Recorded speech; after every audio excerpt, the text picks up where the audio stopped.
welcome back to the On the Gas podcast. We Here are we here. are. 2025, hello. With the first episode of 2025, we had none other than rookie Moto3 rider Cormac Buchanan on the podcast this What week. a good guy. Amazing. It was a fantastic chance to get to talk about becoming a Moto3 rookie, Speedway, who he'd want to have dinner with, and who he thinks is going to be the 2025 MotoGP World Champion. This episode had a little bit of everything, so make sure you listen. If you want to follow us, we are On the Gas Pod, and you can follow us on Instagram. Make sure you go onto YouTube, Spotify, wherever you get your podcasts, and follow us, like, subscribe, all that jazz. Yep. And then head on over to our new Discord and check out our new Patreon service where you can see some behind the scenes stuff and get involved with more upcoming podcast episodes. So check out all the links below and enjoy the episode. Yeah.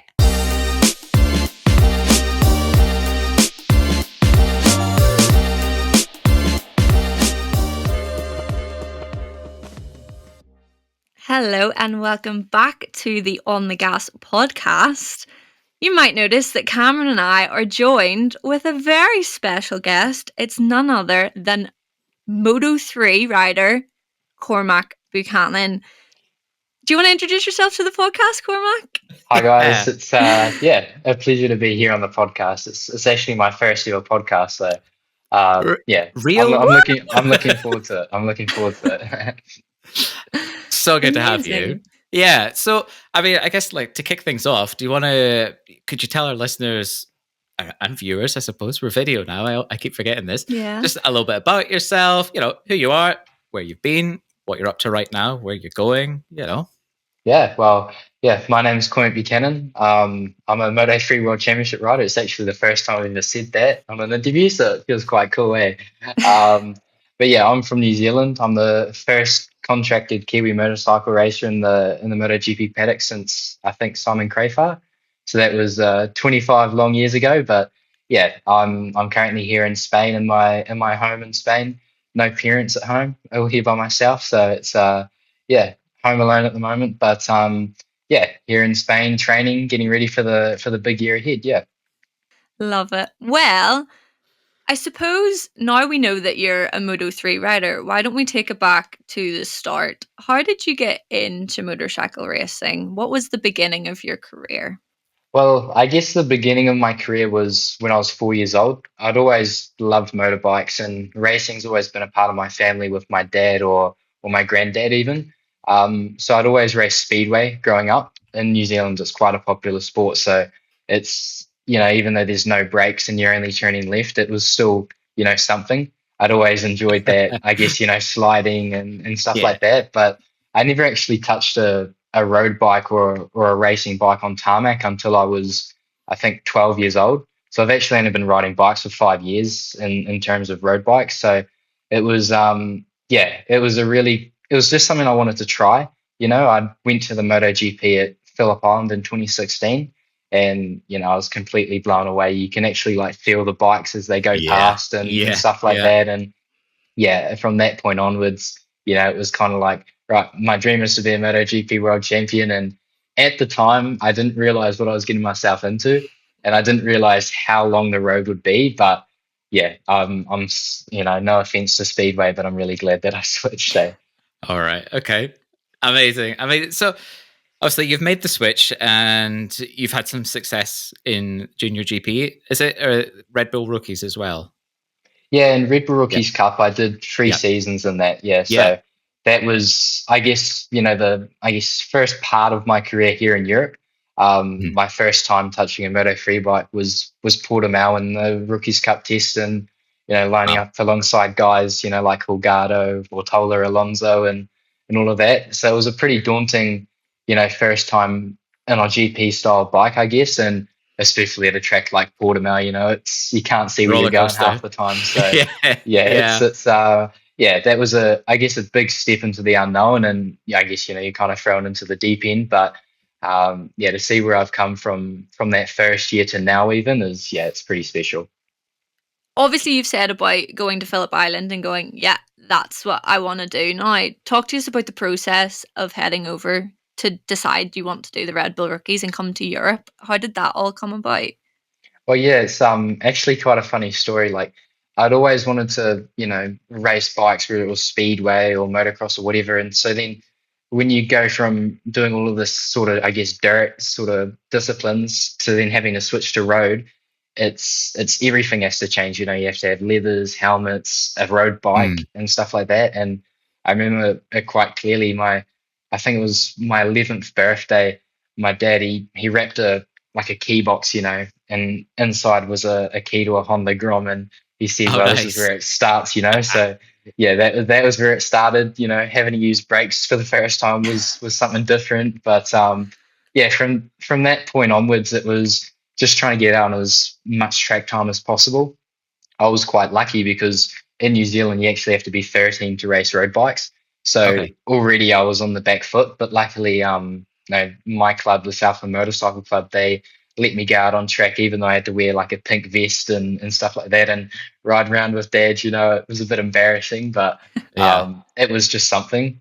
And when I actually came to the point where right now we actually need to start racing, we weren't able to race in New Zealand. So we had to go to Australia, Mm. and my first race wasn't even on New Zealand soil. It was in Aussie. So yeah, it's even that, like, okay, now in World Championship compared to Aussie Superbikes, the level isn't the same. But at that time, your first level of competition is the Australian Superbikes. It's yeah, a pretty big step up, and yeah, you're thrown into the deep end there as well. And that was, I think, almost in a way a blessing in disguise, because I was thrown in with these Aussie kids that had some experience on road bikes, so they knew what they were doing.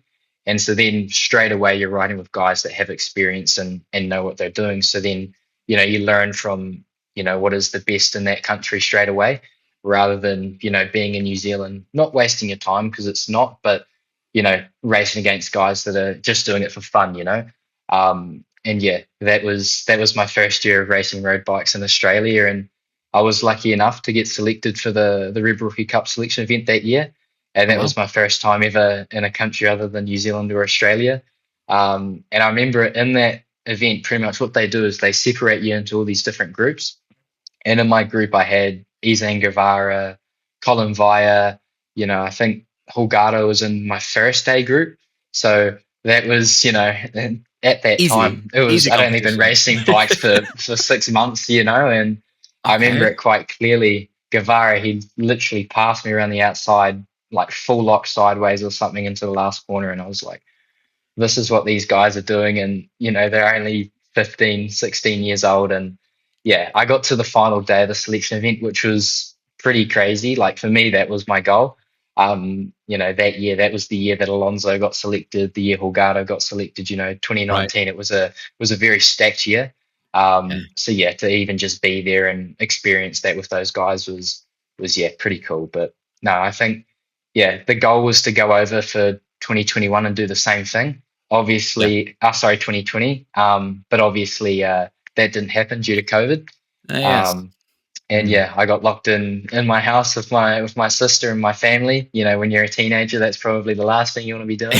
Yeah. But Yeah. yeah, we put in an application for the selection event, because obviously they couldn't hold an actual physical selection event, so it was just an online application.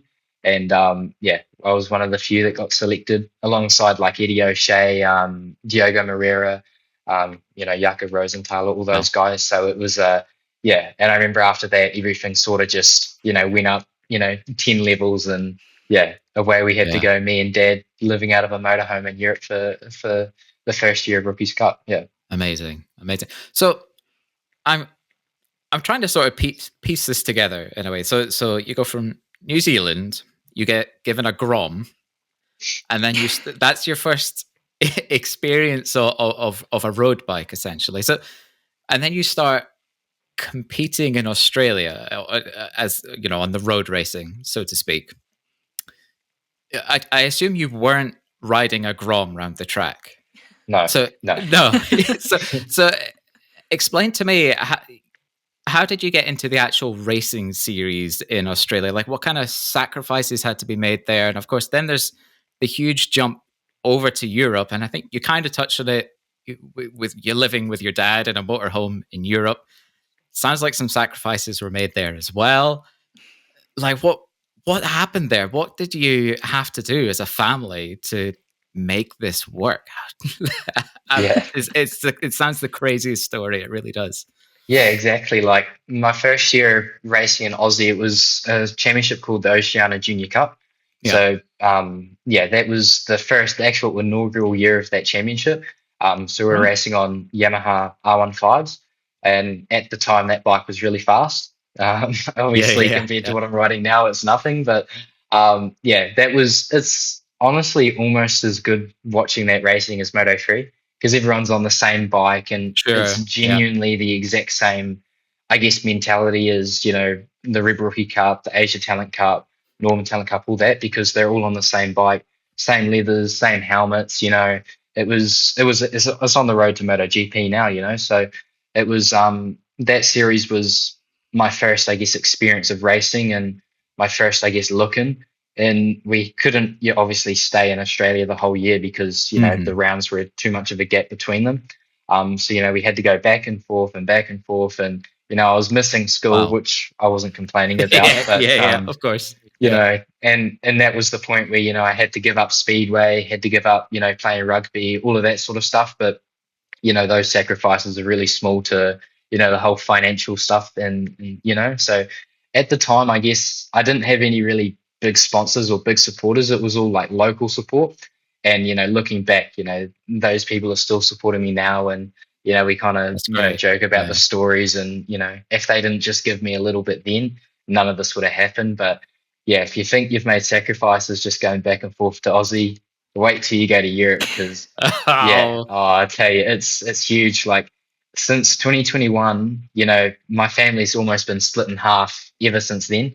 And even now, I Right. mean, Okay. I wouldn't say it's split into a quarter now because all three, my mum, dad, and sister, they're back home, and I'm here by myself. But Yeah. yeah, that first year was it's more of a year that me and dad we kind of joke more about it because I raced the Red Rookie Cup and we knew straight away that I couldn't just do that because it's only 7 races, So we made the decision to race in the British Talent Cup in the microlized right. Criswell racing team. Wow. And that was under the wing of John Criswell. And yeah, that was probably one of the best decisions I've ever made because living in the UK at the time was really, really good for me. It was an English speaking country. We had John who lived, 5 minutes down the road helping me and my dad out, with all the racing scenes, and it was just more track time. And when it's your first year racing in a international championship, that's what you need. And also when you're getting smoked by nearly a full lap, in Rookies Cup, you need something to help, get your confidence up, Yeah. So, Of course. but as far as the actual living situation went, it was not good. Like me and dad from, I think it was April till the end of October, we were living out of a motorhome, and motorhomes seemed quite glamorous. This one wasn't. It was a old Winnebago, and Nice. and as I touched on it, like lockdown, the last thing you want to be doing is locked in a house with your family, let Yeah. alone locked in a motorhome every second of the day with your dad. That was it was looking back now, it was a really, really cool experience being able to share that with dad.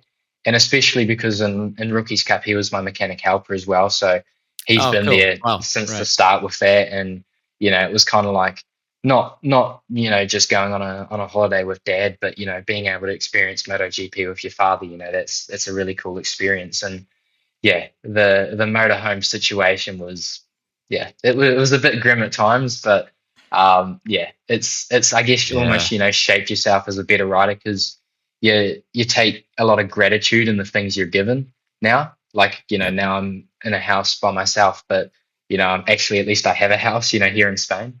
Yeah. And it's not like I'm living in a motorhome in Spain anymore. So, compared to what I was doing back then, my situation's a lot better now as far as the living situation goes. And looking back on it, you're just really grateful for that time that you spend with dad, especially now, like, being I guess an adult and living over here, it's yeah, you look back on those memories and all Yeah, the, yeah, for sure. missed turns on the M1 in the UK and stuff like that, missing all the exits on the way to, Brands and Donington and stuff. So yeah, Naturally. Yeah. it's a cool story and a lot Yeah. of cool memories. Yeah. So obviously Cormac is now in Spain and he's complaining about 16 degrees Yeah. temperatures. Where are you in Spain, actually? So I'm about 30 minutes out of Barcelona. So you guys know, like, Montmello, Catalonia, about 10 minutes away from there. So Sweet. it's perfect. Like, we have the Rocco's Ranch, which is the flat track motocross track right next to it. We always go there. But yeah, it's been where I've been based for the last, I think, 3 years now. Obviously, the same house and stuff, which is good. So yeah, it's kind of like the perfect place to be. It's really nice. Yeah. And is there anything that you miss about back home then when you're in Spain now, or are you like fully lost in the sauce? You're in Europe, you're in Spain, and you're loving it. Like, what do you miss about back home? I mean, I miss my dog. Oh, and my family. I miss my family. Oh, too. Yeah. Those guys. No. Sorry, I'll switch those around. I miss my family and then my dog. Yeah, sure. Dog is family. Yeah. No, I think to be honest, no. In a certain sense, like, when you're here in Europe, it's almost, I treat it like I'm here for a job, which is to race bikes. Yeah, sure. So yeah, sure. for me, that's sort of, I guess, just the lost in the sauce, if you will. That's what you're just focused on. But I mean, yeah, you miss the whole, I guess, family atmosphere. Your friends, the girlfriend. All of that stuff. You miss all of it. Not, I mean, if we're talking about weather, not the weather. When it comes to summer in Spain, it's like, no, I don't want to go back home. I just want to stay here. Yeah. But yeah, there's all the non-racing things I think you miss. Yeah, definitely. Yeah, sure. So, I mean, obviously, up until you've come over to Europe, your family has been really the main source of support for you, and now you're kind of on your own. So, how is that without the same support network? Or obviously, with the world being online now, do you really feel it as much? Like, how do you get on without that? I think the first few nights here were actually really lonely. I think I've always had someone with me, whether it be mum, dad, whoever. Yeah. So it was actually quite weird not having anyone here. Obviously now I'd say my day. Well, I say my day, but in this day and age, it's probably a lot easier. Like, all the social medias, FaceTime and stuff. And to be fair, I probably called mum and dad more than I ever have my whole life these past 2 weeks. So of course, it's pretty. It's a lot easier than what it would have been, maybe 10 years ago or so. But yeah, still, it is pretty hard. Like, especially last year, it was the first year it was just my mum over here, because usually it'd just be dad. So it was, it was quite cool. As dad, he's he just tells it how it is. Whereas mum, she's a bit, she's mum. She's a bit more sweet, and she maybe sugarcoats things. I don't know, but it's definitely difficult not having them here. But in a way, it's like, they've experienced, then, like, they know where I am whenever I'm, going to the supermarket. They've been there, and this life they've been living it with me, and they still are. They're still feeling it just as much as I am. Like, mum, she's still having to work just as hard. So is dad, and so am I. So it's just they're not here physically, but I guess if you want to be sweet, emotionally and mentally, they're still here. So yeah. Great. Yeah, I love that. You have to sugarcoat that. Yeah. How did the decision come to push for the Moto3 seat and coming over and living in Spain and taking this as like the full-time career now? How did that go with the family and obviously yourself? Yeah, I think from after the first year in Europe, like, we had a really, really, I wouldn't say a bad year, but a really tough year in the Rookies Cup. It was a really, tough first year. So we knew exactly what we needed to change, and that was we had to move to Spain. It's where all the riders are, the kart tracks and stuff like that. And then we also came across the other problem. If we're in Spain doing Rookies Cup, that's great, but we need the second championship. So we decided to race in the European Talent Cup with AGR Racing, which was the team I stayed with my whole junior GP career. Yeah. So yeah, that also meant that we had to find a place to live, which is actually the house that we're currently in right now. And we're very lucky. Like my manager and Scary, it's actually his old house, so we rented off him. So it makes that sort of, I guess, living situation a lot easier than what it might have Definitely. might have been. Yeah. But yeah, that first year was actually the only year that we've had the whole family over here. Mum and dad were here. That's the only time they ever have been. Um, and yeah, that was another big year, like in my career. Like the first year racing in British Talent Cup's one thing, but you go to European Talent Cup, that's a whole other thing. And Oh yeah. the Rookies Cup season started off really, really well at testing. I mean, I was 8th fastest, from being 26th fastest the year before to 8th fastest. It was just a big, Massive. Hell yeah. bang. We're here now. It's great. Yeah. I'm enjoying myself a lot more now because I actually just, focused on what I needed to improve on back home in New Zealand. And yeah, you just come back swinging, you get better every time. And yeah, I was really excited for the first race in Portimao and I got COVID. So yeah, we missed that first race, which was a big bummer, and we're stuck in some random hotel room in Portugal with the family with COVID. So that was tough. But we came back in Jerez, which was the first, I guess you could say, big I guess events that we ever had, because back then it was you had Rookies Cup one weekend, Junior GP the next, another Junior GP one, then back to Rookies Cup. It was so bang, bang, bang, bang, bang, and it was the first time I ever experienced that. And European Talent Cup wasn't going great at all. It was probably, I don't know if it was the bike or whatever. Like I just didn't gel with that bike. Sure. I'm not a tall guy, but I was quite a tall rider compared to those guys I was up against, and it just didn't click.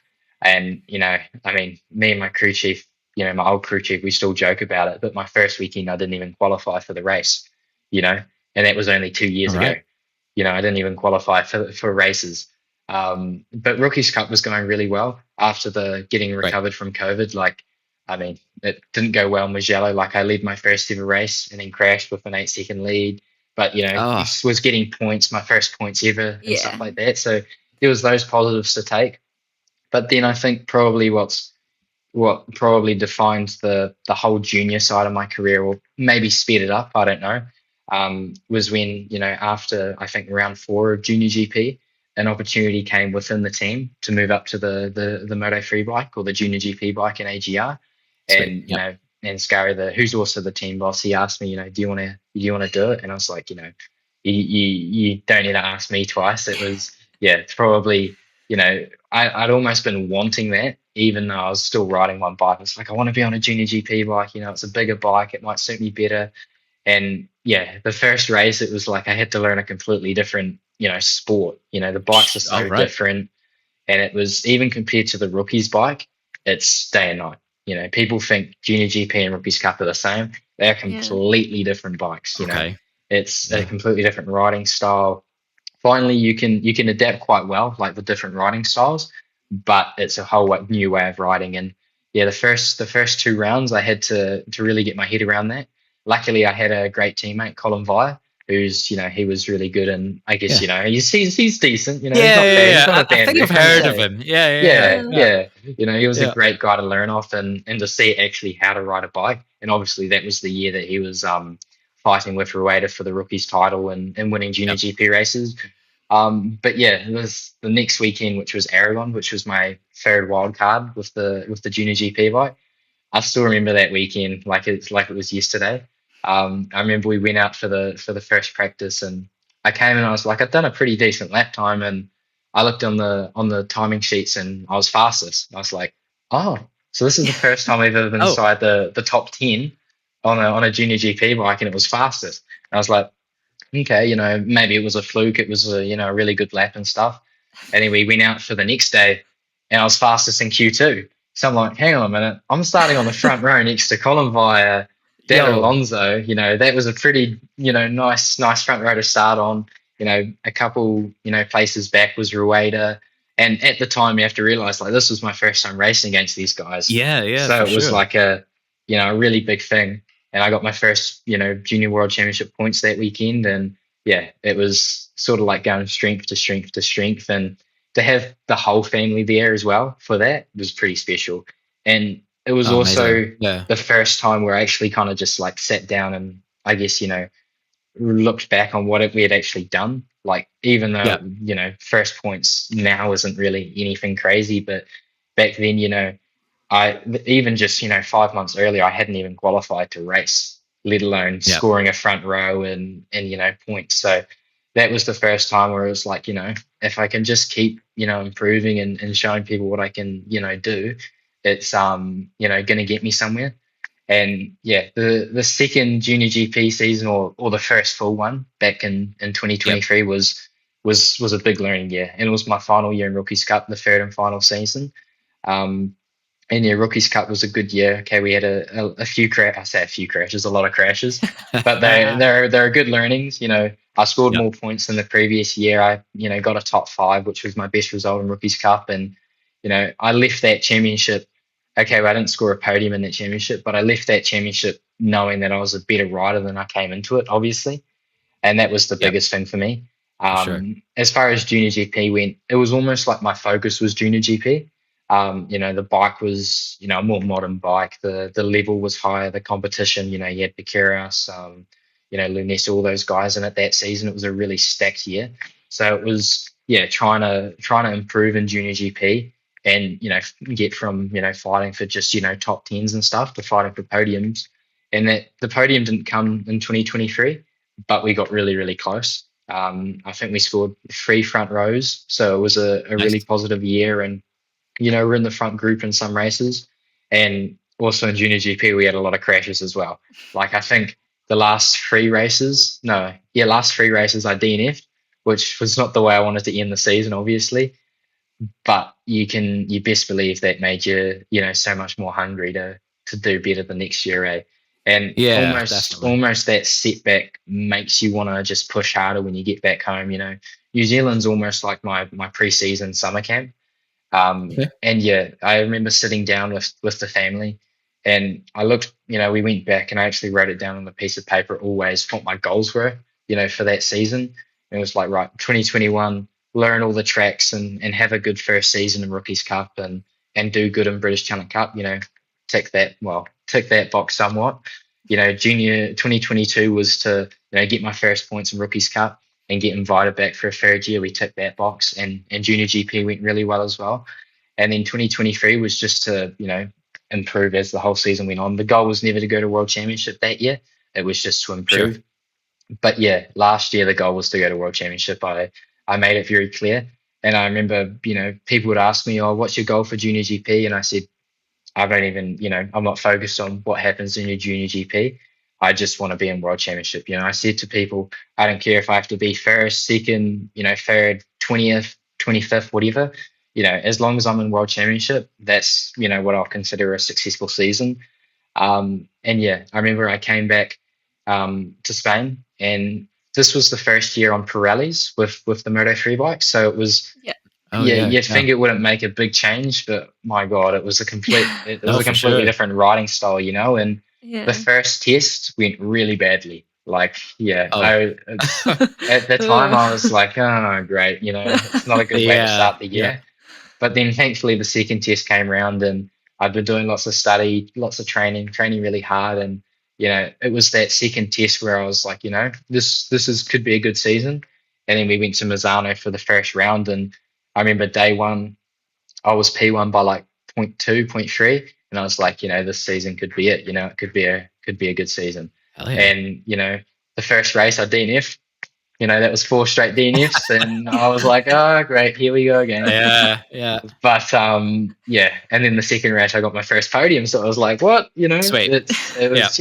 It was, I don't think I don't even remember what happened in that first race. I completely just took that out of my mind. It was like, I got the second race, I got a podium. It's like, I just focused on the positives, but yeah, that second race, it was actually, crazy. It was my mum's first race over there, just her. And my dad had been there for the last 3 years. He'd been putting in all the hard work over there, mechanicking and stuff. My first race weekend, I get a podium and he's not there. And it was like, I felt horrible, eh? Oh, But mum, she got all the glory and stuff like yeah, that. for But sure. She's the yeah, talisman. yeah, She's Yeah. getting the exactly. good luck charm, Yeah. obviously. Yeah. I know. I need her here, eh? Nah, but it was such a that like I've never cried in racing before, but that second race, when I got to the podium and just seeing my mum there, and it was Yeah. the call after the race to Dad was it was a really special moment for me. And I mean, I was Incredible. the first New Zealander to get a podium in a junior world championship. And people Wow. started messaging me, you're the first person to do this and stuff, and it's like you never actually think about it. But Yeah. that was like, at that point I was like, right, I've got my first podium. And I think that's when you can really make the difference as a racer. A lot of people are like, right, I got the first podium, I'm all set now. And I knew that, it was just getting started. I don't want to be a guy that Sure. gets one podium and that's the highlight of the season. We're Mhm. only at the first round. I said, I want to be getting more of these, and I want to be, making sure that I'm not the guy that like, it was just a fluke and stuff. And I made sure that was my focus for the remaining rounds. And the second round in Estoril was another incredible weekend. It was another Yeah. weekend of first for me. It's actually a really funny story. Like the Friday practice, I crashed 3 times before qualifying. So it was Right. a really horrible day. Like I tell you, my weekends sometimes are like this. As long as It they end sounds good, like Yeah. it's a Yeah. real roller coaster. Like I could go into so many details about what happens throughout the practice sessions and stuff.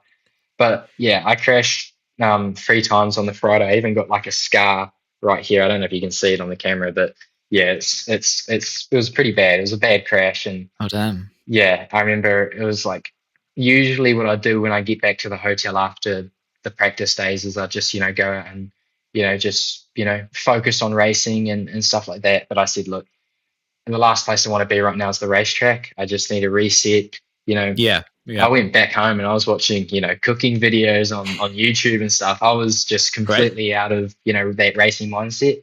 And I think that's honestly what made the difference, because when you're in a racing mindset all the time, you get so focused in it and it takes a toll on you. Like mentally, you feel exhausted, maybe Yeah. not physically, Yeah. but mentally you do. Mhm. And the next day, qualifying came around and it was a wet qualifying. And coming from New Zealand and also doing a little bit of racing in the UK, it rains quite a lot, So Yes. Yes. it's and especially where I'm from in Invercargill, it's like, we probably get the most rainfall in the whole country. But yeah, I remember seeing it, and it was my first ever time riding this bike in the wet. And I said to my crew chief, I just want to, ease into it, just make sure I get up to speed with the bike, and whatever happens, just have some fun. And I got my first pole position by like 0.5 or something. And that was like, I was like, Yes. yeah, that was another first without Dad there, and Mum was there too. And it was like, Okay. Dad, you need to come over quick, man. It's not good. It's not good, eh?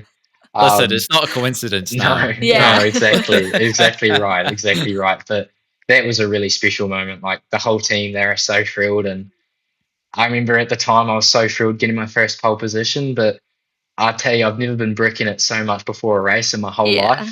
Like For you're sure. lining Yep. up on pole position for a world championship event. Yeah.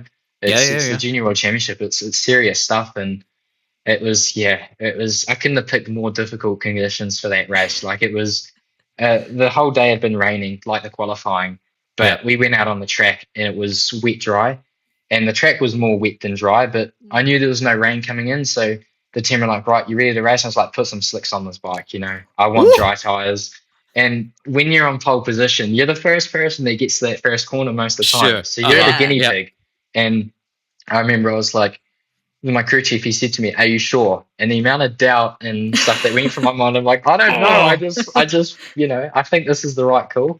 And yeah, it was 100% the right call. Like I remember on the outlet, me and Casey O'Gorman, one of my best mates, Oh, yeah. we were Yeah. like looking at everyone else's tires to see what they were on and to check if they're on slicks and stuff like that. And yeah, thankfully it was the right decision. Like the track was still wet, so it was not, not Mhm. perfect conditions, but it was me, Casey O'Gorman, Rico Salmella, and Marco Suriate. All four of us Yep. kind of broke away a bit.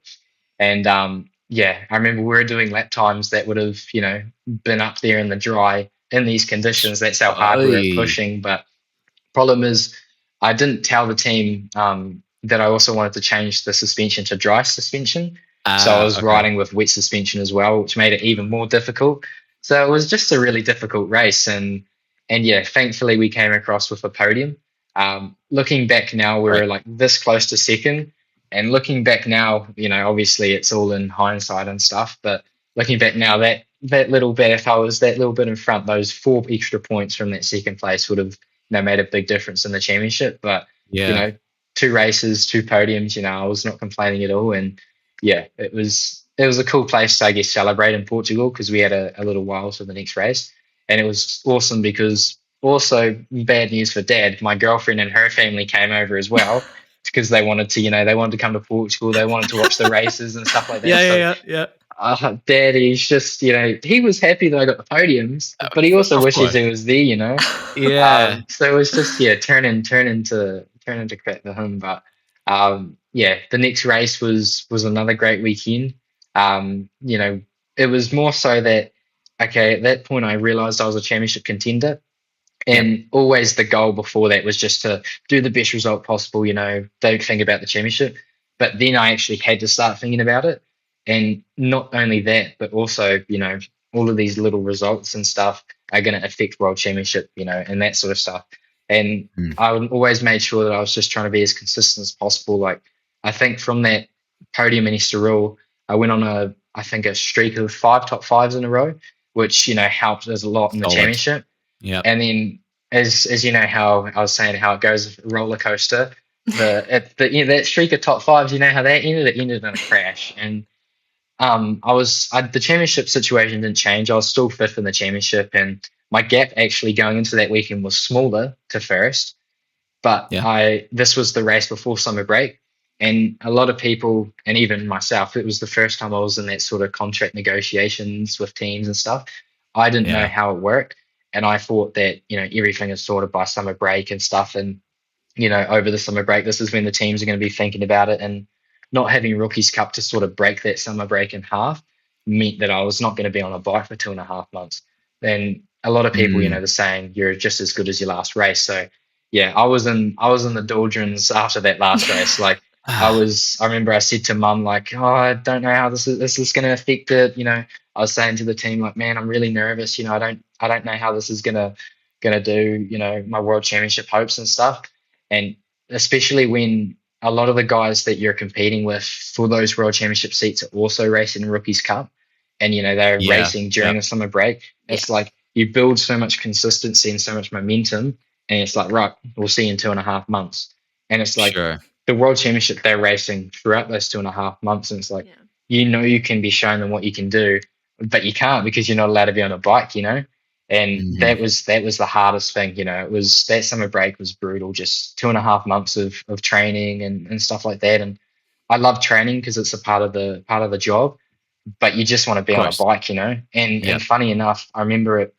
I said to Mum, I said to her, I have to be in world championship next year because I can't do another 2.5 months without racing bikes. And it might be the fame or when you make money from racing, that sort of stuff that people love about it. But you actually, it goes back to when I got that first Honda Grom. I just want to be racing bikes, and junior GP, I'm only racing bikes 7 times a year. I want to be racing it 22 times. I don't care if it's It's on the same track or not. I just want to be racing my bike as much as possible. And that's what I said to Mum. Look, if I don't get into World Championship, it's another year of junior GP that we have to try and fund, and Yep. B, I'm not going to be racing my bike very often. So I said to her, I'm going to make sure that I make this happen, and I just need to do whatever I can to make sure that we're in World Championship next year. So Jerez finally came around, and funny enough, this year was really strange with the contract negotiations. Like as you guys would have seen on the outside, a lot of the contracts were Mhm. signed quite late, compared Yeah. more late than usual, and that was really strange. Like you have this, I guess, from the outside looking in, you're always like, oh, I reckon they're all, already signed by summer break and stuff. And, my manager in Scary, I was always asking him, is there any updates? Is there anything going on and stuff? And, mum will say, like, I was overthinking it and stressing about it so much, eh? And Mhm. especially when you haven't raced for 2.5 months, it's Yeah. like you're just itching to get back on the bike and stuff. And, Jerez was yeah, it was the worst weekend of the season, and it just, yeah, it was okay. It wasn't a bad weekend, but it could Sure. have been a lot better. Like the first race I had to start from last, and I finished 10th. Sorry, Oh, ninth, which is good. Like, okay. Yeah. Yeah. as you think about that, like, yeah, that's great. But you also think as a racer, these world championship teams, they probably see the final results. They don't see Yeah. how the qualifying or these Yeah. things go. Um, and then the second race, we missed the front group when I was starting 16th because of a flat tire, so I had to finish 10th there. And it was like 10th with a flat tire is amazing. That's a real good salvage job.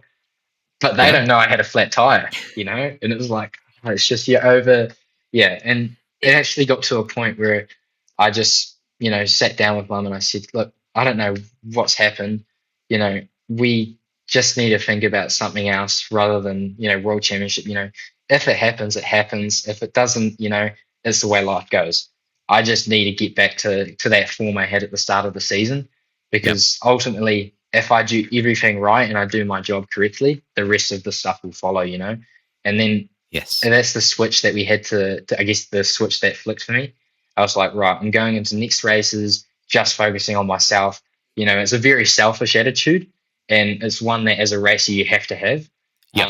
And it was almost like that the whole season, but especially those last few races, especially the guys in junior GP, you're fighting for them for those seats. And Yeah. it was very much so like, right, I know Aragon, I love Aragon. I got my first front row there. A solid Yep. weekend. It doesn't have to be pole and winning by 10 seconds or whatever. Just a solid weekend that these teams can see, this guy, he's good. He's got good results and good consistency to help me, I guess Yeah. not put yourself in front of them, but for them to see you, on the TV and stuff like that, because they're all watching. And it was a really solid weekend in Aragon, like fourth qualifying, sixth in the race. And, I mean, you guys would have seen the Aragon MotoGP. The track was absolutely shocking. Yeah. All the dusting, stuff like that. Yes. So Yeah. that's where my speedway background came into it. That's where it came yeah. into it. And yeah, it was a really good weekend, and it really, after Jerez, I think I was maybe 30, 32 or so points off the championship lead. Oh. And I was, at that point, I was eighth in the championship. It was kind of like you're not out of it, but it gets really difficult. But that sixth place, when the rest of the guys I was fighting for not only these seats, but also the championship had a bad weekend, I had a good weekend. And it went from, I think, 32 points to 15 points. And then it's like, right, we're in it for this last round. I was still Yeah, for eighth, sure. but Yeah. like, it was so close. And yeah, I was really happy with how the weekend had gone. And I knew to mum, like, right, it was a really solid weekend, and it's the time to have one. Yes. And my manager, he had been working really, really hard with the teams, trying to get something sorted for next year. And I mean, I don't know if you guys know Marco Morelli. On the back Yeah. of his helmet, he has no plan B. And Yeah. that's almost the You're mentality like, can I that we borrow have. that? Yeah. Like I literally said, as I said, at the start, if I don't get into World Championship this year, that was my only way of success, for Yeah. me. Yes. And Uh-huh. I said that to, my mum, I said that to dad, I said that to my girlfriend, I said that to my manager, this is what I want to do. And, thankfully an amazing opportunity popped up with Bowie. And, as soon as that happened, I said I cried once in racing. That was the second time. And I Oh, think, right, okay. Listen, crying's good, right? yeah, exactly. It shows Yeah. emotions. Yeah. Like, it's something that you've been working towards, I guess, your whole life. And, Yeah. I wouldn't say it's a dream come true. I'll explain why in a bit. But like, the proudest moment of the whole year was being able to call dad from home, 2 a.m. in the morning saying, hey, dad, we did it. The deal's done. Next year you're going to be watching me a whole lot more on the TV and stuff like that, Yes. and Yes. yeah, that was just such a proud moment for me. And Wow. then again, all the stats come in about the first Kiwi in 25 years and stuff like that. And it's a really, really special moment. But the reason why I said it wasn't a dream come true getting into World Championship is because the way I think of it, right? So I wrote down on a list of paper when I first started road racing my goals and ultimately like the dream. So for me, the dream is to be a MotoGP world champion. And Of so course. pretty much it's not to be a Moto3 world champion, a Moto2 world champion, or even be a MotoGP rider, because I feel like for me, those are just steps towards that dream. You Of know, course. it's Yep. it's almost like my dream wasn't to be a junior GP world champion. You know, Yeah. it's okay, that would be a step closer to getting to world championship. Yeah, of But course. finally, you know, they're all just little steps and stuff like that. So, you know, getting into world championship is a step closer to that dream. You know, and when I hopefully, you know, I move up to Moto2, that will be a step closer to that. You know, obviously to be a MotoGP world champion, you have to be a MotoGP rider. So getting into MotoGP, that's another Yeah, step. yeah, of Yeah. And it's course. only like, you know, it's a little bit like how I saw, you know, last year getting into world championship was the only way of success. For me, the only way that I can feel my career, you know, when I hang up my helmet or hang up my leathers, whatever, you know, is successful is if I'm a MotoGP world champion. And that's the way that you have to go about it. That's the way that you have to Mhm. think about it. Like, you know, when I'm out cycling, you know, on days that I don't want to, in this really, really cold Spanish weather and stuff like that, you know, Oh, it's yes. just, you have to think about why you're doing it. And, you know, I Yep. say, look, I'm trying to be a MotoGP world champion. You know, it for me, it's even more special that no Kiwi's ever done it before, if it was to happen.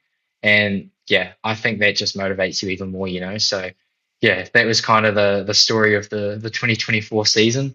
A year that, you know, was a very up and down for me, but a year that was Massively. also, Yeah. you know, the biggest and the best year of my career so far. And, you know, I always make sure that every year I get better and better, you know.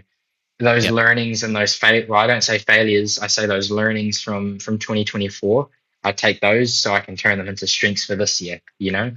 Yeah. So yeah, that's the way that you have to go about it. I'm Yeah. like, what? Yeah. Your mindset is crazy. And I need to remind the listeners and viewers that you're 18 years old. For sure. Have you always thought this way? Or is this like, did the last year make you go and realize, no, this is how I need to think about things? Or from the beginning, have you been like, MotoGP world champion or bust? Or bust. This is I think I've always been MotoGP world champion or bust, okay. but the actual mental approach, I guess, is it's only since last year that I've had this mental Okay. approach, Yeah. because I remember coming back home after 2023, those 3 DNFs, you know, and it was kind of like, right, the season's over, you know, finally I've finished Rookies Cup now, you know, I'm coming back for a second full season of Junior GP. The goal is to get to World Championship. I can't do it if I'm having 3 DNFs in a row. You know, I need to change something. And the thing is, as a racer, like even when I was a backmarker in Rookies Cup, not scoring points, almost getting lapped, you know, that to me, I felt like I was giving my absolutely everything, you know, and that's the Yeah. strange Yep. thing. Like genuinely, as 2023 to 2024, I don't feel like I was, you know, pushing any harder on the bike. If anything, I was probably more calm and pushing less, and that's maybe why I wasn't crashing so much. But Sure. it's one of those strange things. Like you have to really focus on the mental approach and the mental strength. And I think, you know, you could be the fittest guy on the grid, but mentally, if you're not strong, it's going to be irrelevant, you know. And that's, I think, where I've put all of my, you know, a lot of focus into it, especially, you know, when you have to sacrifice so much like I have, and you have to almost, you know, cut your family in half. You're mentally strong, you know. Not a lot of Of people are willing to course. do Yeah. that, Yeah. but it's then a whole nother story, you know, having to be it on the bike and in the racing scene and stuff. And one thing that I'd changed for last year was it's a saying I say, ruthlessly chasing the process. And so what that is that every time I get on the bike, it's not superstitious or anything like other riders might be, but it's every time I rock up to the race weekend, I'll have the same preparation, you know, I'll eat the same dinners every day, you know. And it Yeah. might suck on race weekends, only eating chicken and rice and stuff like that when you're in Italy and you want pasta or whatever, or pizza and stuff Yeah. like that. But it's you know, that discipline and that commitment, you know, it's a process. You know, when you get onto the bike, you know, the way you ride the bike's not going to change very often. You know, you do a qualifying lap, you've still got to use the brakes the same way, you got to gas the same way. It's a process. Yeah. And Yeah. in the training, you know, that's a process and it's a grind, and it's the way that, you know, I go about it. You know, ruthlessly, you're chasing this process. You'll stop at nothing to achieve this process. and it's almost like a checklist. It's a step list that you follow. Yeah, sure. And as a racer, I'm someone who likes to be very, very planned out, and someone who likes to have, everything, I guess, sorted for me. Like Yeah. myself, I like to sort it Okay. myself. And for me, that that's just having my process. And as I said, like as a racer, you have to be selfish, and in a way, I kind of have to be, selfish in the process as well. Like there was some races this year at Junior GP where, we had pit lane walks with the fans and stuff. Yep. And when it's a 2-race weekend for us Junior GP riders, it meant that our race started at 11 and the pit lane walk was at 10 o'clock. And for me, I'm someone who really needs to be ready. Like I'd have to prepare my body well, because that's my process.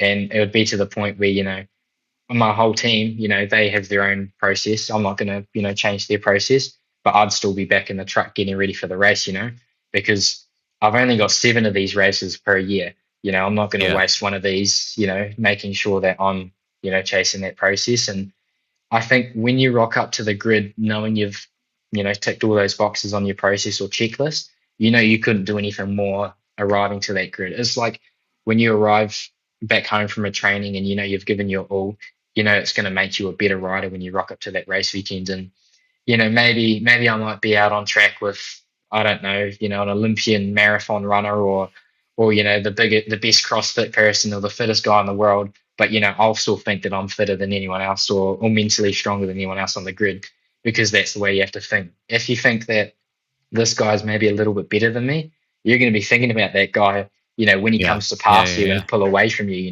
Yeah. It's that whole focused on your process, but moreover than anything, focus just on yourself, because finally, no one else is here for you except for yourself. And no one was gonna give me that Moto3 ride, If anything, they wanted to take it away from me because they wanted it for themselves, So for me, it was, I don't know if it was me taking away from them, but I'm going to make sure that I do what I need to do and focus on myself. Exactly. It's cutthroat business, Like it is, especially at this level. Tell me about it. It's really like, I'm making a lot of sacrifices. I don't doubt that all the other riders are making lots of sacrifices. And finally, I think if you ask any other rider in that paddock what the ultimate dream is, I don't think any of them are going to tell you, it was just get to World Championship. No, it's all to be a MotoGP World Champion. Yeah, for sure. Coming into Moto3 now and making this step, do you think your processes are going to have to change any? Are you going to have to adapt, or have you already started thinking about what you're going to have to do? Because you're going from 7 races to 22. Yeah. And it's starting quite soon, not to put the pressure on. But, how have you thought about this and how you're going to adapt to that? And it's a busier weekend. You're talking, you're in the MotoGP paddock for 22 weekends of the year. What's the thought process behind that? I think the big thing for me is going to be knowing that you've actually, you've got 22 races to adapt and build. I think if you're going in with this, I guess the mindset of, I have to be doing this straight away and stuff like that. Don't get me wrong, I'd love to. And I'm going to do my best to make sure that, I'm, up to speed straight away. But in a way, you also need to not put that external pressure on yourself that, it's your first time in the MotoGP paddock. It's a new bike nowadays compared to the Junior GP bike. It's some new tracks, especially, the flyways and stuff like that. So I think for me, it's going to be more so adapting rather than, trying to fit it in. Like, I think I might need to change, maybe I have to get ready at a different time and stuff like that. And also, I think in World Championship, you have a lot more commitments outside of the racing. Like that fan stuff, that's a really cool stuff that, I love doing. I love meeting all the fans and stuff. And, I love all the interviews and all that stuff, so it's... That'd be a rough time for you to say you hate doing interviews. Yeah, exactly. It's no pressure. But for me, it's really just, I'm just looking forward to getting stuck in, I'm looking forward to... I think being in Rookies Cup is going to help that you have that experience already a little bit in the MotoGP paddock. Yeah. Okay, it's different because you're not in the MotoGP paddock. Yeah. You're not actually involved in it. But in a sense, I think that, I'm someone who can take information quite quickly. And I'm also, you look at how my career's, the trajectory has been like this. And for me, the most important thing is, maybe even if I start the season here, as long as I end it here, for me, that's the most important thing. And, Sure. it's, you have that luxury of 22 races. Okay, I don't want to wait 22 races before, doing something crazy or special, and as a racer, I believe, it might come straight away. Who knows? Of course. You see Acosta and those guys, it came for them straight away. And I don't think there's any reason why I shouldn't believe that it doesn't for me either. As I said, I'm going onto that grid, even though it's a much higher level grid and stuff like that. I'm still going to go onto that grid thinking I'm the fittest and mentally strongest guy there, because that's the mindset that you have to have. And I think, in a way, being a rookie and stuff, it's good having, I think it's 7 or 8 other rookies that you can almost compare yourself to as well. Yeah. You can see where you're stacking up with them and stuff like that. Not that I'm focused on them, but it's also good to, I guess, have a crop of guys that are going to be going through the same thing. And also being with a team like Bowie, they're a strong team, but more so than anything, they're a very experienced team. And as a rookie, that's the one thing you want to have.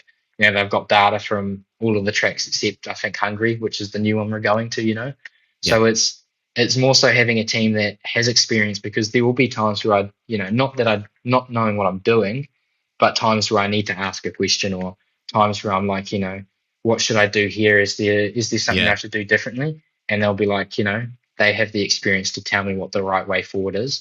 And that's going to be the most important thing, not being a rider that is like, I know everything already, stuff like that. It's going to be, ears open and making sure that I take in all the info and learning from those around me. Yeah, definitely. So, you've mentioned that you don't necessarily want to put too much pressure on yourself with the 2025 season, but what would you class as a successful season?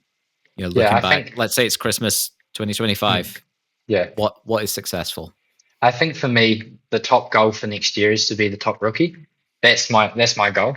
Sure. For me, it's a little bit like how every year I have a goal, and if I don't achieve that goal, I don't consider it successful. For me, that goal next year will be this year will be the top rookie. That's the one goal that I'm going to be waking up every day, making sure that I'm, fighting and training hard for that one goal. And, I know that it's almost like, if I'm the top rookie, then the rest of the things will come, to be the top rookie, you'll have to make a good result in the championship, obviously. But it also means that I'm not going to be focusing on that either, To be a good top rookie, you're going to have to make good races, and it's just part of that, It's almost like a process inside of a process. To be the top rookie, the process of that is making good races and good qualifyings and stuff like that, Yeah, but reverse engineer it. Yeah, exactly right. So for me, that's my main goal. That's the goal that, I'm waking up in the really horrible 10, 13, 14 degree weather in Spain, God. Brutal. Brutal. So hard. It's so fascinating getting just the insight into, the lives that lead to what we see on screen as mere mortals like myself and Lauren. It's fascinating. All right, speak for yourself. Oh, mere mortal. No, I'm joking. I suppose that we did get a little bit of an insight into what at least Red Bull Rookies was like with the, I don't know if people have watched it. We definitely have spoken about it on the podcast before, but I think it was called Born Racers on Discovery Plus, and obviously you were involved in that. Yeah. Like, what was that like to be, in the middle of the Red Bull Rookies, just with your mates, racing bikes, and then all of a sudden there's a big, massive spotlight. Obviously, we get to see your races and stuff like that, but this was a real sort of behind-the-scenes documentary. What was that like to be involved in something so different? It was quite interesting, to be honest. And when you've come from 2 years of Rookies Cup, not having camera crews and stuff like that, and I wouldn't say not having sort of, that much spotlight, because Rookies Cup still is one of the biggest, in global platforms and young talent racing and stuff. But all of a sudden, everywhere you look, having a camera on you, and having a mic on you all the time. Which actually, no, there is one thing I wish I would change. Okay. All of the things I said in Rookies Cup. If you watch the Born Races, I didn't say anything bad. Yeah, I just, I've matured a lot more since then. I'll just say that. especially Okay, with Casey okay. and Rico, you know. But Yeah. I think yeah, it was a cool experience. And in MotoGP, it's what it's like, you know. They've always got cameras on them, you know. Yep, Yeah. Like yep. you look at, I think also with like Liberty Media coming in now, obviously owning Formula One. Who knows? Maybe there might be a Drive to Survive sort of thing coming Yeah. through. You know, That'd that be would be great. pretty Yeah. cool. Yeah. But yeah, as a teenager, you know, almost feeling like a movie star at Yeah. times, it was pretty cool. And Okay. Yeah. Yeah. also looking back on the things that you've forgotten, it's cool memories. Yeah. Yeah. Um, Yeah. but it also makes me wish that I had a season like last year, the year that Rookies Cup were filming it, you know, Sure. Of because course. yeah, it's like some people, they'll see that and they'll see those results and like, oh, you know, that's what Cormac's about. But you know, in 2024, my results were day and night compared to that, you know, so it's one of those hard little things. And yeah, Yeah. also one thing I wish I could change was Rico not taking the mick out of me all the time. You know, that Okay. the short little kid, you know, bloody making Yeah. fun of me all the time. But no, it was Awesome. a cool experience. And having dad with it, I think Yeah. if it was with mum, it would have been a bit different because, as I Okay. said, Okay. you know, dad, he's very how should I say, very, you know, he just goes straight to the point. He's very To the honest, point. Yeah. Okay. you know, which Yeah. I prefer. I want someone that's Okay. going to tell me the truth. Yeah. But also sometimes he also forgot there was a camera, and he was also mic'd up. So yeah, Okay. as you can imagine, there was a few times like I remember there was one time he actually turned off his own microphone and stuff like that. So yeah, it was it Nice. was pretty funny, Yeah. pretty funny. Like we'd be having a personal conversation, and you know, you look up and there's I think it's called the boom or Yeah. Boom Yeah. plate. Big the Yeah. Yeah. microphones microphone, you and all. know, Yeah. yeah, and it's just standing above you like, okay, yeah, we'll talk about this in the car or something, you know. But Oh, yeah, it at times it feels intrusive, which it's supposed to be because it's a Mm. raw documentary, you know. of course. If it Yeah. was made up, it wouldn't be correct. Yeah. But in the same sense, it's also, you know, it was cool, you know, people getting to see what it's actually like, you know, Yeah. and being a Red Bull Rookie Cup rider. Yeah. Did you notice, like, would more people come up to you and speak to you after that came out, or did you notice like a bit more of a spotlight on your career, or were people finding you on social media and stuff like that? Like, do you think it made an impact on the fact that we got to see these behind the scenes? Yeah, I definitely think so. Like a lot of people, like obviously they know who we are from the series because there Yeah. was, I think, 7 of us that were followed more closely than the rest of the riders, and I was one of them. So I think from that aspect, yes. But then also in the aspect, like, you know, okay, I didn't have Rookies Cup last year, so I wouldn't know for sure. But you know, Junior GP, more people are knowing who I am from, without Yeah. there being a sign saying I'm Cormac or whatever. You know, they can Yeah. just tell it's me, which is surprising considering I had blonde hair back then, and now I'm back to my natural hair color. Yeah. No more the Slim Shady look, as they say. But Oh, I liked it. I yeah, liked it. it You should go was back to that. it That'd be was good. it was good, but my scalp was getting an absolute Oh. bashing from the bleach. Oh, damn. Okay. Yeah, it was pretty bad. But I think yeah, a lot of people they found out things that they don't Yeah. know about you, and I think even more so, like going into MotoGP paddock, a lot of the global audience just gets bigger and bigger. So a lot of people, what they see on the TV isn't actually what is behind the scenes. Like, if people who didn't know who I was or didn't know my story saw, the Red Bull Rookie Cup series, and they're like, oh, that's Cormac, he's just a rider. They probably don't know that I'm actually a guy that's, I only have my dad here with me, and maybe we have to Yeah, for mortgage sure. the house Yeah. to fund racing. It doesn't look like that from behind the outside looking in, Yeah. but Of course. Yeah. it's good because it put a limelight on how brutal the sport is and how much you actually have to sacrifice, and I think that's important. I think even when you get to MotoGP, that's when you can almost live the life, I guess, if you wish. Yeah. You look at Alicia Spargo, he's got some nice cars, Yeah. and stuff like Yes. that. But you best believe he's had to sacrifice so much to get to that point, Yeah. and yeah, it's going to be it was a really cool thing for I guess even this podcast I'm doing now, just being able to tell my story, Yeah. that's really special. And yeah, a lot of people, they don't actually know a whole lot about me and know a whole lot about what we've had to do to get to this point, and just these little things, it helps. Yeah. Like, thank you so much, of course, for coming on as well and actually sharing your story too. Yeah. Like, it's so good, like I said, to hear the stories of the people that we see on the telly, and we really appreciate you coming on. Okay. Well, if you could have dinner with any 3 motorcycle racing legends, maybe I should say, who would Okay. it be and why? Okay. If I could have them with any 3, Yeah. one would be Casey Stoner. One because he's close to where I'm from, Australia, Sure. but also because he's got a very similar background to what I had in dirt track and stuff.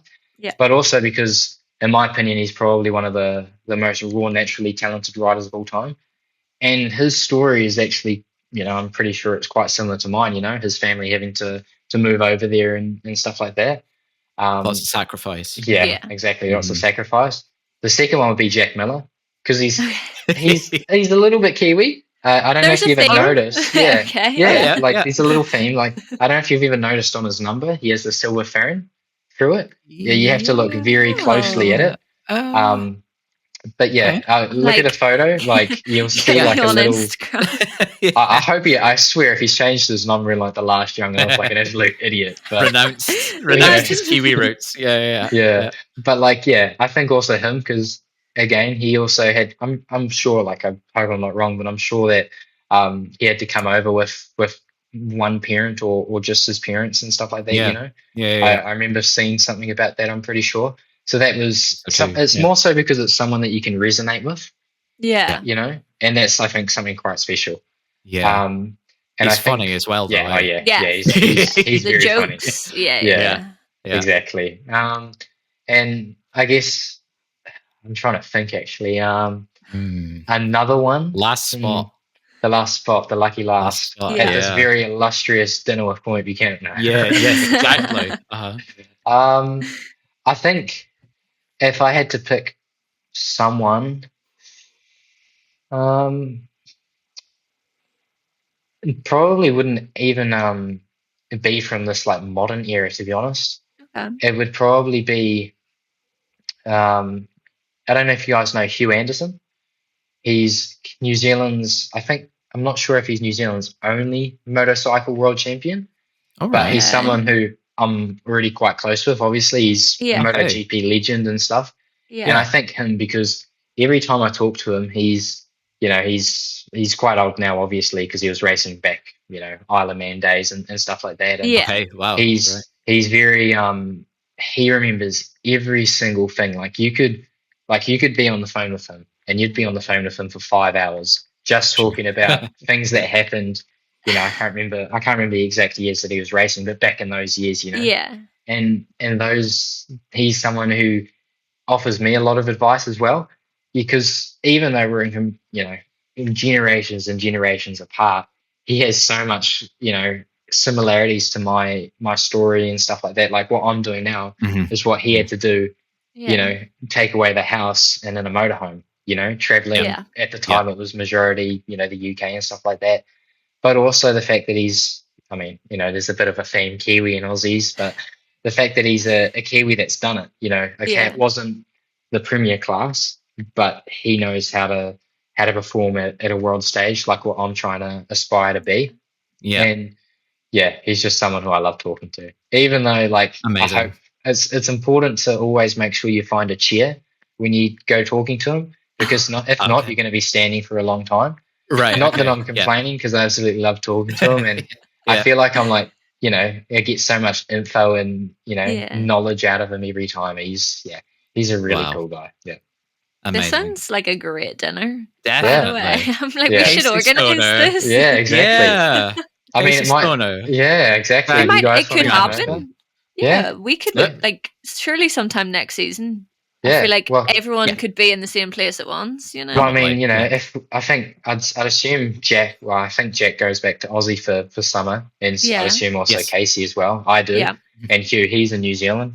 It's not too far away, so we need to make it happen, guys. Come on. Okay. Right. Well, ideal. Christmas, we'll make it. We can organize something. Yes. a nice Christmas barbecue because it's summer. So that sounds good. See, this is Yeah. wild to me. I'm Yeah. like, a Christmas barbecue. Oh, Sorry. it's yeah. This is actually funny story. This is the first winter I've ever been in. Like, no, sorry, not ever. First winter I've been in like since 2021, since lockdown. Because Okay. when I Okay. go home to New Zealand, it's summer, Yeah. so it's Yeah, winter sure. here. And when I go home, come back to Spain, it's winter in New Zealand. So I've missed out on it so much. But You've being just been here a living lot in earlier, summer. yeah, Listen, yeah, exactly. guys live in perpetual summer, and here I am, Yeah, yeah, like yeah. freezing to death in the Yeah. north of Literally. Scotland. Oh yeah.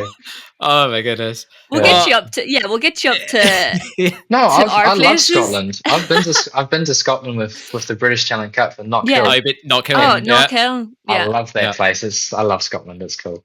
Like It's- it's Listen, my ancestry Buchanan is Scottish of course. Well, I was ancestry. going to say, yeah, Yeah. Yeah. Buchanan. And it was I remember I got my first ever international podium at Knock Hill in British Talent Cup. So I remember I said Special. in the interview, I said it's kind of like a home podium, you know. It's my first time Yeah. here, my first ever few days here, but it's still a home podium. Yeah. So Listen, yeah, absolutely welcome back anytime. perfect. Definitely. We'll sort it let's go out. to- We'll sort it we'll out. go to Knockhill. You might be busy this year for Knockhill, but I'm Yeah. sure we can.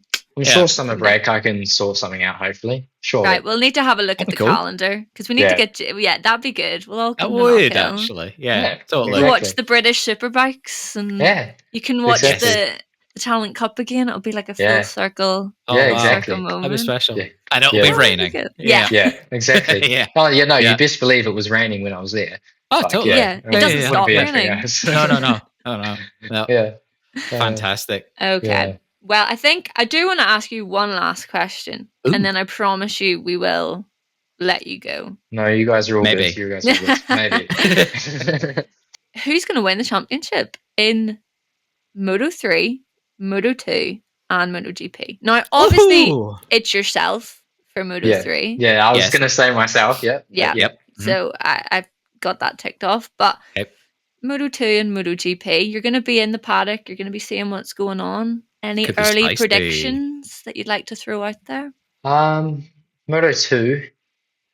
My money's on Diogo Moreira. Okay, yeah. Ooh. I think he ended the season with a podium.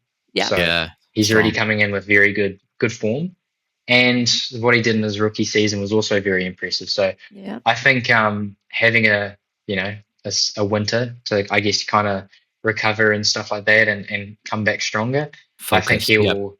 I think he will. He'll be fighting for the championship there. Interesting. I like it.